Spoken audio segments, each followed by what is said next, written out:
നമ്മള് അടുക്കളയിലെ ഈ ഒരു സ്പൂൺ വെച്ചിട്ട് ഒരു അടിപൊളി ഡിസൈൻ ആണ് ചെയ്യാൻ പോകുന്നത് കേട്ടോ. ഇപ്പൊ നമുക്ക് ഈ ഒരു സ്പൂൺ വെച്ചിട്ട് ഒന്നെങ്കിൽ ചുരിദാറിന്റെ ഫ്രണ്ട് നെക്ക് ചെയ്യാം, ഇനി അതും അല്ലെങ്കിൽ നൈറ്റിയിൽ ചെയ്യാം, ബ്ലൗസില് ബാക്ക് നെക്കിൽ വേണമെങ്കിലും നിങ്ങൾക്ക് ഈ ഒരു മെത്തേഡ് ചെയ്യാം കേട്ടോ. അപ്പൊ ഞാനിവിടെ കുർത്തിയുടെ യോക്ക് പാർട്ട് ഒന്ന് കട്ട് ചെയ്ത് എടുത്തിട്ടുണ്ട്. അപ്പൊ ഞാനപ്പോ ഇത് ചുരിദാറിന്റെ ഫ്രണ്ട് നെക്കിലാണ് ചെയ്ത് കാണിക്കുന്നത്. നെക്ക് അതുപോലെ എല്ലാ ഭാഗവും ഒന്ന് കറക്റ്റ് അളവില് കട്ട് ചെയ്ത് എടുത്തിട്ടുണ്ട് കേട്ടോ. ഇനി നിങ്ങൾ ലൈനിങ് ആണ് വെക്കുന്നതെങ്കിൽ ലൈനിങ്ങും കറക്റ്റ് അളവില് ഈ നെക്ക് ഒന്ന് കട്ട് ചെയ്തിട്ട് ഇതിന്റെ അടിഭാഗത്തായിട്ട് വെച്ച് കൊടുക്കാം. അപ്പൊ ഞാനിത് ലൈനിങ് ഇല്ലാത്ത കുർത്തിയാണ് ചെയ്യുന്നത്, അതുകൊണ്ട് മാത്രം ഞാനപ്പോ താഴെ ഭാഗത്ത് ലൈനിങ് പീസ് അറ്റാച്ച് ചെയ്യുന്നില്ല. അപ്പൊ ഇതങ്ങോട്ട് നമുക്ക് മാറ്റി വെക്കാം, ഇതിപ്പോ നമുക്ക് ആവശ്യമില്ല. ഇനി നമുക്ക് വേണ്ടത് ഇതുപോലത്തെ ചെറിയ സ്പൂണില്ലേ, എല്ലാവരുടെയും വീട്ടിലുണ്ടാവില്ലേ ഇതുപോലത്തെ സ്പൂൺ. അപ്പൊ ഞാനിപ്പോ അത്യാവശ്യം സൈസ് ആണ് എടുത്തിരിക്കുന്നത്. നിങ്ങൾക്ക് വേണമെങ്കിൽ കുറച്ചുകൂടി വലുതാണെങ്കിലും ഒരു കുഴപ്പമില്ല. ഇത് കുറച്ചുകൂടി വലുതാണ്, ഇതിന്റെ എത്തിരി ചെറുത് വേണ്ട. ഈ ഒരു സൈസിൽ ഏതെങ്കിലും ഒരെണ്ണം വേണം. പിന്നെ നമുക്ക് വേണ്ടത് ഇതുപോലത്തെ ഒരു ക്യാൻവാസിന്റെ കഷ്ണം കേട്ടോ. ഇത് മിക്ക ലേഡീസ് സ്റ്റോഴ്സിലൊക്കെ വാങ്ങിക്കാനായിട്ട് കിട്ടും. 1 മീറ്ററിന് 20 രൂപയേ ഉള്ളൂ. കട്ടി കുറഞ്ഞതാണ് നമുക്ക് വേണ്ടത്, അത്ര കട്ടിയില്ല. അതായത് നമ്മളിങ്ങനെ കീറിയെടുക്കുമ്പോൾ ഇങ്ങനെ അങ്ങോട്ട് കീറിപ്പോവും. ഇപ്പൊ ഈ ക്യാൻവാസ് പല തരത്തിലുള്ള വാങ്ങിക്കാനായിട്ട് കിട്ടും. ഇപ്പൊ ഷർട്ടിന്റെ കോളറിലേക്ക് നല്ല സ്റ്റിഫ് ആയിട്ട് നിൽക്കാൻ വേണ്ടിട്ട് നമുക്ക് കട്ടി കൂടിയതൊക്കെ വാങ്ങിക്കാൻ കിട്ടും. അതൊക്കെ 1 മീറ്ററിന് 80, 90, 100 വരും. പക്ഷെ ഇത് വളരെ വില കുറഞ്ഞതാണ്. 20 രൂപ അല്ലെങ്കിൽ 15 രൂപയൊക്കെ 1 മീറ്ററിന് ഉണ്ടാവും കേട്ടോ. അപ്പൊ ഇതുപോലത്തെ ഒരു ചെറിയൊരു കഷ്ണം വേണം.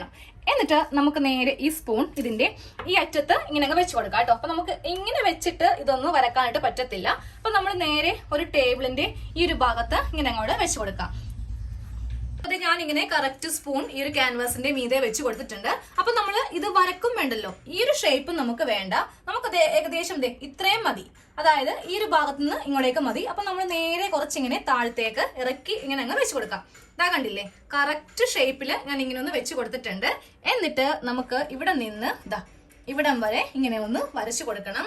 അതേപോലെ തന്നെ ഇപ്പുറ ഭാഗത്തേക്കും ഇങ്ങനെ ഒന്ന് മാർക്ക് ചെയ്ത് കൊടുക്കാം. അപ്പൊ നിങ്ങൾ ഇത് ചെയ്യുമ്പോൾ ഏതെങ്കിലും ടേബിളിന്റെ പുറത്ത് വെച്ചിട്ട് ചെയ്യാം കേട്ടോ. താഴത്തോ അല്ലെങ്കിൽ നമ്മൾ ഇങ്ങനെ വെച്ച് ചെയ്യാൻ നോക്കുവാണെങ്കിൽ നമുക്കിത് വരക്കാനായിട്ട് കുറച്ച് ബുദ്ധിമുട്ടാണ്. അതിനാണ് ഞാൻ സ്പൂൺ ഇങ്ങനെ അങ്ങോട്ട് വെച്ചിട്ട് ഇതൊന്ന് വരച്ചു കൊടുത്തത്. ഇപ്പൊ ഇതുപോലത്തെ ഒരു ഷേപ്പില് നമ്മൾ വരച്ച് എടുത്തിട്ടുണ്ട്. ഇനി നമുക്കിതൊന്ന് കട്ട് ചെയ്ത് കൊടുക്കാം. നമുക്ക് ഇതൊന്ന് കട്ട് ചെയ്തെടുക്കാം കേട്ടോ. അപ്പൊ നമ്മൾ ഒരിക്കലും തയ്യലിന് വേണ്ടി എടുക്കുന്ന, അതായത് തുണി മുറിക്കാനായിട്ട് എടുക്കുന്ന കത്രിക എടുക്കരുത്. ഇതിന്റെയൊക്കെ മൂർച്ച പെട്ടെന്ന് പോകും. അപ്പൊ ഇപ്പൊ കുറെ പേര് ചോദിക്കുന്നുണ്ട്, ചേച്ചിയുടെ കത്രികയുടെ ലിങ്ക് ഒന്ന് ഇട്ട് തരുമോ, നല്ല കത്രികയല്ലേ, അപ്പൊ ഞങ്ങൾക്ക് വാങ്ങിക്കാനാണെന്ന് പറഞ്ഞിട്ട്. അപ്പോൾ നമ്മൾ ഈ ഒരു കത്രികയുടെ ലിങ്ക് നമ്മുടെ വീഡിയോയുടെ ഡിസ്ക്രിപ്ഷൻ ബോക്സിൽ ഇട്ട് തരാം. അത്ര വലിയ വിലയൊന്നുമില്ല, 350 രൂപയേ ഉള്ളൂ. കുറെ നാളെ നിൽക്കും. ഞാനിപ്പോ വാങ്ങിയിട്ട് ഏകദേശം 1 വർഷത്തോളം ആകാറായി. താഴെ ഇടാതെ സൂക്ഷിക്കുവാണെങ്കിൽ എത്ര നാളെ വേണമെങ്കിലും നമുക്ക് തുണി മുറിക്കാം, ഒരു തരത്തിലും മൂർച്ച പോകത്തില്ല. അപ്പൊ ഞാൻ ഇങ്ങനെയൊക്കെ കട്ട് ചെയ്യുമ്പോൾ ഇതുപോലത്തെ പ്ലാസ്റ്റിക്കിന്റെ കത്രിക വെച്ചിട്ടേ കട്ട് ചെയ്യാറുള്ളൂ, മൂർച്ച പോകും, അതുകൊണ്ടിട്ടാണ്. ഇനി നമുക്ക് ഇതൊന്ന് കട്ട് ചെയ്ത് എടുക്കണം. ചെറിയൊരു കഷ്ണമാണ്, അപ്പൊ നമുക്ക് ഇതുപോലത്തെ കുറച്ചധികം കഷ്ണങ്ങൾ വേണേ. നമ്മൾ ഇതുപോലത്തെ ഒരു കുഞ്ഞി കഷ്ണം കട്ട് ചെയ്തെടുത്തിട്ടുണ്ട്. ഇത് വെച്ചിട്ട് നമുക്ക് കുറച്ചുകൂടി കഷ്ണങ്ങൾ കട്ട് ചെയ്തെടുക്കാം. ഇത് വെച്ച് കട്ട് ചെയ്യാന്ന് പറയുന്നത് കുറെ ബുദ്ധിമുട്ടാണല്ലേ, കാരണം എത്ര കഷ്ണം കട്ട് ചെയ്യണം. അപ്പൊ നമുക്കൊരു എളുപ്പ വഴിയുണ്ട്. ഇങ്ങനെ ഒന്ന് ഈ പേപ്പർ ഇങ്ങനെ അങ്ങോട്ട് മടക്കി എടുക്കാം. അപ്പൊ നമുക്ക് ഒറ്റടിക്ക് ഒരു 5-6 എണ്ണം കട്ട് ചെയ്യാനായിട്ട് സാധിക്കും. അപ്പൊ ഒന്ന് വരച്ചിട്ട് കട്ട് ചെയ്യുവാണെങ്കിൽ വളരെ ഈസി ആയിരിക്കും. ഞാനിത് വെച്ച് ഇങ്ങനെ അങ്ങോട്ട് വരച്ച് പോവുക. എന്നിട്ട് അവസാനം ഒന്നങ്ങോട്ട് കട്ട് ചെയ്ത് കൊടുക്കും. ഇവിടെ ഒരെണ്ണം വരച്ചെടുത്തു, ഇവിടെ ഒരെണ്ണം വരച്ചെടുത്തു. ഇതുപോലെ ഇങ്ങനെ നമുക്ക് കുറച്ച് കഷ്ണങ്ങളൊന്ന് കട്ട് ചെയ്ത് അങ്ങോട്ട് എടുക്കാം. അപ്പോൾ ഇത് കട്ട് ചെയ്യാൻ വേണ്ടി വളരെ ഈസിയാണ്. ഇതുപോലത്തെ ഒരു കട്ടിങ് ഇങ്ങനെ കൊടുക്കാം. എന്നിട്ട് നമുക്ക് ഇതിന്റെ മീതെ വെച്ചിട്ട് ഇങ്ങനെ അങ്ങോട്ട് കട്ട് ചെയ്യാം. അപ്പോൾ ഒറ്റടിക്ക് നമുക്ക് കുറേ അങ്ങ് കിട്ടും. ഇപ്പോൾ കണ്ടില്ലേ, ഒറ്റടിക്ക് നമ്മൾ കുറേ ഇങ്ങനെ ഒന്ന് കട്ട് ചെയ്ത് എടുത്തിട്ടുണ്ട്. ഞാൻ കുറച്ചധികം ഇങ്ങനെ ഒന്ന് ക്യാൻവാസിൽ ചെറിയ കഷ്ണമായിട്ട് ഇങ്ങനെ ഒന്ന് കട്ട് ചെയ്തെടുത്തിട്ടുണ്ട്. ഇനി നമുക്ക് വേണ്ടത് നമ്മുടെ കയ്യിലുള്ള കുറച്ച് കട്ട് പീസാണ്. നല്ല കഷ്ണമൊന്നും വേണ്ട. ഞാൻ കഴിഞ്ഞ ദിവസം ഒരു ചുരിദാർ തയ്ച്ചപ്പോൾ അതിന്റെ ബാക്കി വന്ന കട്ട് പീസാണ്. ഇപ്പൊ നിങ്ങൾ സ്ഥിരമായിട്ട് കാണുന്നവർക്ക് അറിയാൻ പറ്റും അല്ലെ.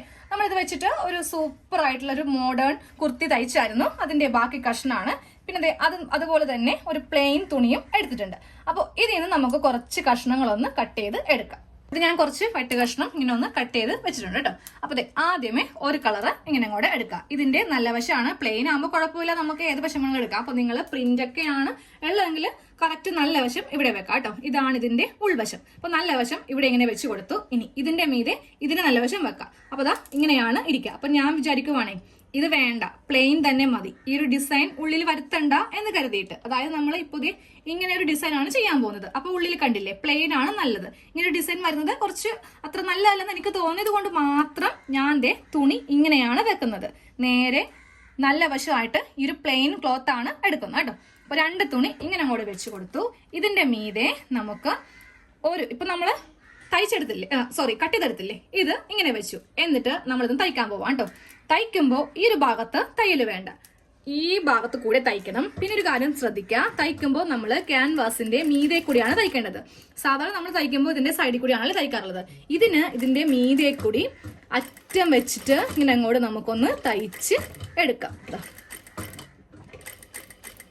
കറക്റ്റ് ഷേപ്പ് ഒന്നും ഇല്ലാലും കുഴപ്പമില്ല കേട്ടോ. ഇപ്പൊ ഞാൻ കാണിച്ചു തരാം. ഞാനിപ്പോ തയ്ച്ചെടുത്തിരിക്കുന്ന ഒരു ഷേപ്പ് കണ്ടോ, അത്ര നല്ല ഷേപ്പ് ഒന്നും അല്ല. ഈ ഭാഗത്ത് കൂടി ഇങ്ങനെയൊക്കെ കയറി പോയിട്ടുണ്ട്. പക്ഷെ കുഴപ്പമില്ല, നമ്മൾ തിരിച്ചെടുക്കുമ്പോൾ കറക്റ്റ് നമ്മൾ കട്ട് ചെയ്തിരിക്കുന്ന ഈ ഒരു ക്യാൻവാസിന്റെ ഷേപ്പ് കിട്ടും. അപ്പോൾ ആദ്യമേ ഇവിടെ ഇങ്ങനെ കട്ട് ചെയ്ത് മാറ്റുക. എന്നിട്ട് ഒരു 1/4 ഇഞ്ച് വെച്ച് ഇങ്ങനെ ഒന്ന് കട്ട് ചെയ്ത് അങ്ങോട്ട് എടുക്കാം. ഇങ്ങനെ അങ്ങോട്ട് കട്ട് ചെയ്ത് എടുത്തിട്ടുണ്ട്. എന്നിട്ട് നമുക്ക് ഇതൊന്ന് തിരിച്ചെടുക്കാം. അപ്പോൾ ഞാനിപ്പോൾ ഇതിന്റെ നല്ല വശം ഇങ്ങനെ അങ്ങോട്ട് വെച്ചിട്ടൊന്ന് തിരിച്ചെടുക്കുവാണേ.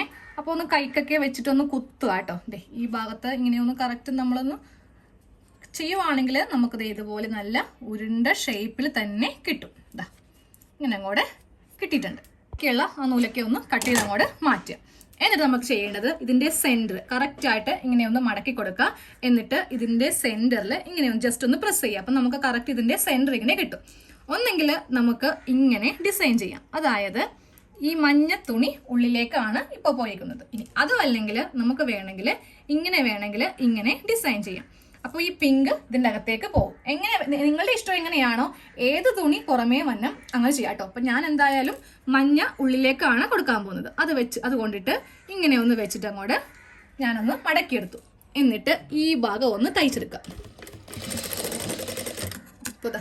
ഈ ഭാഗം തയ്ച്ചെടുത്തിട്ടുണ്ട്. നോക്കി, അടിപൊളി ഡിസൈൻ അല്ലേ നമ്മൾ ചെയ്തിരിക്കുന്നത്. ഇത് ഫുള്ളായിട്ട് നമ്മൾ നെക്കിലൊന്ന് ചെയ്ത് കൊടുക്കും. നമുക്ക് ഇതുപോലെ കുറച്ച് കഷ്ണം വേണം, ഒരു 10 മതിയാവും. ഇത്രയല്ലേ ഉള്ളൂ, ചെറിയ നെക്കല്ലേ. അപ്പോൾ ഇത്രയും ഒരു 10-15 ചിലപ്പോൾ നമുക്ക് വേണ്ടി വരും. നമുക്ക് നോക്കാം എത്ര വേണ്ടി വരും. അത് ഞാൻ ഇതുപോലെ കുറച്ചൊന്ന് തയ്ച്ച് എടുത്തിട്ടുണ്ട്. അപ്പോൾ നമുക്ക് ആവശ്യമുണ്ടെങ്കിൽ ഇനി ചെയ്തെടുക്കാം. വെറുതെ കുറേ അങ്ങോട്ട് ചെയ്ത് വെച്ചിട്ട് കാര്യമില്ല, നമുക്കത് വേസ്റ്റ് ആയി പോകുമല്ലോ. അപ്പോൾ ഇത്രയും ഇപ്പോൾ ചെയ്ത് എടുത്തിട്ടുണ്ട്. അപ്പോൾ നമ്മളിത് നമ്മുടെ നെക്കിലൊന്ന് ചെയ്യാൻ പോവാം കേട്ടോ. അപ്പോൾ നെക്കിൽ ചെയ്യുമ്പോൾ ഇവിടെ നമ്മളുടെ ഷോൾഡർ ജോയിന്റിന്റെ ആ ഒരു ഭാഗം 2 ഭാഗത്തും ഒന്ന് മാർക്ക് ചെയ്ത് കൊടുക്കുക. ഇവിടെ നമുക്ക് വെക്കേണ്ട ആവശ്യമില്ല. അപ്പോൾ നമ്മൾ ഈ ഒരു ഡിസൈൻ ഇങ്ങനെയാണ് വെച്ച് കൊടുക്കാൻ പോകുന്നത് കേട്ടോ. ഈ ഒരു മാർക്കിംഗ് കണ്ടോ, അതിക്ക് താഴെ വേണം ഇങ്ങനെ ഒന്ന് വെച്ച് കൊടുക്കാനായിട്ട്. അപ്പോൾ ആദ്യമേ നമുക്ക് ഇതൊന്ന് തയ്ച്ച് ഇവിടെ നിർത്താം. ഒന്ന് കെട്ടിട്ട് ഞാൻ തയ്ച്ച് നിർത്തിയിട്ടുണ്ട്. എന്നിട്ട് രണ്ടാമത്തെ എടുക്കുക. അടുപ്പിച്ച് തന്നെ നമുക്കിങ്ങനെ അങ്ങോട്ട് തയ്ച്ച് വെക്കാം. ഗ്യാപ്പ് ഇടേണ്ട ആവശ്യമില്ല കേട്ടോ. അപ്പോൾ അതിങ്ങനെ ഓരോന്നെടുത്തിട്ട് നമുക്കിങ്ങനെ അങ്ങോട്ട് തയ്ച്ച് 1/4 ഇഞ്ച് തയ്യൽ തുമ്പിട്ടിട്ടാണ് നമുക്കിങ്ങനെ ഒന്ന് തയ്ച്ച് പോകേണ്ടത്. അപ്പോൾ ഞാൻ ഫുള്ളായിട്ട് ഇങ്ങനെ ഇവിടം വരെ ഈ ഡിസൈൻ ഇങ്ങനെ ഒന്ന് ചെയ്തെടുത്തിട്ടുണ്ട്. ഇനി വേണം നമുക്ക് നെക്കിന്റെ നല്ല വശം ഒന്ന് അടിക്കാനായിട്ട്. അപ്പൊ നിങ്ങൾ ലൈനിങ് ആണ് വെക്കുന്നതെങ്കിൽ ഇതിന്റെ അടിഭാഗത്ത് ലൈനിങ് വെച്ചിട്ട് ആദ്യമേ നെക്കിൽ ഇവിടെ തയ്യൽ കൊടുക്കുക. എന്നിട്ട് വേണം ഈ ഡിസൈൻ വെക്കാൻ കേട്ടോ. നമുക്ക് ലൈനിങ് വെച്ചിട്ടോ അല്ലെങ്കിൽ ഒരു കഷ്ണം തുണി വെച്ചിട്ടോ ഇത് അടിച്ചു മറിക്കേണ്ട ആവശ്യമില്ല. നമുക്കൊരു ക്രോസ് പീസ് വെച്ചിട്ട് ചെറിയൊരു പൈപ്പിംഗ് പോലെ ഇവിടെ ഒന്ന് കൊടുക്കാം. അപ്പൊ ഞാനൊരു ക്രോസ് പീസ് ഒന്ന് കട്ട് ചെയ്ത് എടുക്കാൻ പോവാം. 1.5 ഇഞ്ച് വീതിക്ക് നമുക്ക് കുറച്ച് ക്രോസ് പീസ് കട്ട് ചെയ്തെടുക്കാം. അപ്പോൾ എന്റെ കയ്യിൽ ഇത്രയുള്ള വലിയ കഷ്ണമുണ്ട്. പക്ഷെ നമ്മൾ എന്തിനാ വെറുതെ തുണി വേസ്റ്റ് ചെയ്ത് കളയണേ, നമുക്ക് ചെറിയ കഷ്ണം മതി. നമുക്കതൊന്ന് കൂട്ടി യോജിപ്പിച്ച് എടുത്താൽ മതിയല്ലോ. 3 ചെറിയ കഷ്ണം ക്രോസ് പീസ് ഞാൻ ഇങ്ങനെ ഒന്ന് ജോയിൻ ചെയ്ത് എടുത്തിട്ടുണ്ട്. സാധാരണ നമ്മൾ ചെയ്യുമ്പോൾ ഇങ്ങനെ 2 ആക്കി മടക്കി ഇവിടെയൊക്കെ തല്ലെടുക്കാറുണ്ട് അല്ലേ, പക്ഷെ അതിന്റെ ആവശ്യമില്ല കേട്ടോ. അപ്പോൾ നമുക്ക് ഇതൊന്ന് തയ്ച്ച് വെക്കാം. അപ്പോൾ ഇത് നമ്മുടെ ടോപ്പിന്റെ നല്ല വശമാണ്. ക്രോസ് പീസിന്റെ നല്ല വശം വേണം ഇങ്ങനെ ഒന്ന് വെച്ച് കൊടുക്കാനായിട്ട്. ഇതാ കണ്ടില്ലേ, നല്ല വശമാണ് നമുക്ക് ഇവിടെ വെക്കേണ്ടത്. ഇതിന്റെ മീതെ ഇങ്ങനെ തയ്യൽ വരും. ഇതൊക്കെ നമുക്ക് അടിച്ചിങ്ങനെ അങ്ങോട്ട് ഉള്ളിലേക്ക് പോവേണ്ട കഷ്ണമാണ്. ഇത് വെച്ചിട്ട് നമുക്കൊരു 1/4 ഇഞ്ചിലാണ് നെക്ക് തയ്ക്കേണ്ടത്. അപ്പൊ തയ്ക്കുമ്പോൾ ഇത്രയും ഭാഗം മുകളിലേക്ക് കയറ്റി വെക്കാം. ഇവിടെ നിന്നാണ് ഈ ഒരു കഷ്ണം നമുക്ക് സ്ട്രെയിറ്റ് ആയിട്ട് കിട്ടുന്നത്. അപ്പൊ നമ്മൾ ചെയ്യേണ്ടതുണ്ടല്ലോ, ഈ കഷ്ണം വെക്കുമ്പോൾ തന്നെ നമുക്ക് ഇവിടെ സ്ട്രെയിറ്റ് ആക്കി ഇങ്ങനെ അങ്ങോട്ട് കൊടുക്കാം. എന്നിട്ട് വേണം ഇത് വെച്ചിട്ട് നമുക്കൊന്ന് തയ്ക്കാനായിട്ട്. 1/4 ഇഞ്ചിൽ നമുക്കൊന്ന് തയ്ച്ചെടുക്കാം. ക്രോസ് പീസ് എടുത്ത് തയ്ച്ചെടുത്തിട്ടുണ്ട്. ബാക്കിയുള്ളത് ഇങ്ങനെ അങ്ങോട്ട് കട്ട് ചെയ്ത് മാറ്റാം കേട്ടോ. അപ്പോൾ നമ്മൾ ഇതുപോലെ ഇങ്ങനെയൊന്ന് തയ്ച്ചെടുത്തിട്ടുണ്ട്. ഇനി ക്രോസ് പീസ് ഉള്ളിലേക്ക് വെച്ചിട്ട് നമുക്കിവിടെ ചെറിയൊരു പൈപ്പിംഗ് പോലെ ഇങ്ങനെ അങ്ങോട്ട് കൊടുക്കാം. ഞാൻ ക്രോസ് പീസ് ഉള്ളിലേക്ക് വെച്ചിട്ട് ഈ ഒരു കട്ടിക്ക് ഇങ്ങനെ ഞങ്ങൾ തയ്ച്ച് പോവാണേ. അപ്പൊ നമ്മുടെ നെക്ക് ഡിസൈൻ ഫുൾ ആയിട്ട് ചെയ്ത് കഴിഞ്ഞു. ഇതുപോലെ ഇവിടെ കറുത്ത കളറിലെ തുണി വെച്ചിട്ട് ഇങ്ങനെ ചെറിയ ഇത്ര വീതിക്കുള്ള പൈപ്പിങ്ങും ചെയ്ത് കൊടുത്തിട്ടുണ്ട് കേട്ടോ. ഇനി വേണമെങ്കിൽ ഇതുപോലത്തെ ആരി വർക്ക് ചെയ്യാൻ വേണ്ടിയുള്ള മുത്തുണ്ടെങ്കിൽ നമുക്കത് ഇവിടെ ഇങ്ങനെ തയ്ച്ചു വെക്കുവാണെങ്കിൽ കുറച്ചുകൂടി എടുപ്പ് നമ്മുടെ നെക്ക് ഡിസൈന് കിട്ടും. അപ്പൊ നമുക്കിത് കുർത്തിയുടെ ഫ്രണ്ട് ഭാഗത്ത് ഇല്ലെങ്കിൽ ബ്ലൗസിന്റെ ഒക്കെ ബാക്കിലൊക്കെ വെച്ച് കൊടുക്കുവാണെങ്കിൽ നല്ല ഭംഗി ഉണ്ടാവുകയെ. ഇതുപോലത്തെ നമുക്ക് 10 രൂപയ്ക്കൊക്കെ വാങ്ങിക്കാനായിട്ട് കിട്ടും. അപ്പൊ നിങ്ങൾക്ക് ഇത് ഇഷ്ടമുണ്ടെങ്കിൽ നിങ്ങൾ ക്യാൻവാസ് മേടിക്കാൻ പോകുമ്പോൾ ഒരു മുത്തും കൂടി മേടിക്കാം കേട്ടോ. അപ്പൊ കുറച്ചുകൂടി ഭംഗിയുണ്ടല്ലേ കാണാൻ വേണ്ടിയിട്ട്. തയ്ച്ച് വെക്കണേ, ഞാനിപ്പോൾ ജസ്റ്റ് ഒന്ന് കാണിച്ചു തരാൻ വേണ്ടിയിട്ടാണ് ഇങ്ങനെ വെച്ച് കൊടുക്കുന്നത്. ഒട്ടിച്ചിട്ട് കാര്യമില്ല, നമ്മൾ വാഷ് ചെയ്യുമ്പോൾ പോകും. നമ്മൾ സൂചി നൂലിനും കോർത്ത് വെക്കണം. ഇതേ കണ്ടോ, ഇവിടെ ഇങ്ങനെ ഹോൾ ഉണ്ട്, ഇവിടെയും ഉണ്ട് ഹോള്, അതുപോലെ തന്നെ ഇതിന്റെ താഴെ ഭാഗത്തും ഹോൾ ഉണ്ട്. അപ്പൊ നമുക്ക് സൂചി നൂലിനും കോർത്ത് തയ്ച്ച് വെക്കാവുന്നേ ഉള്ളൂ. അത് എല്ലാ ഭാഗത്തും മുത്ത് വെച്ച് കൊടുത്തപ്പോ ഒത്തിരി കൂടി നമുക്ക് അട്രാക്ഷൻ നെക്കിന് കിട്ടും അല്ലെ. അപ്പൊ എന്താണെങ്കിലും എല്ലാവരും ഒന്ന് ട്രൈ ചെയ്ത് നോക്കാം, എന്നിട്ട് ഫീഡ്ബാക്ക് അറിയിക്കാം കേട്ടോ.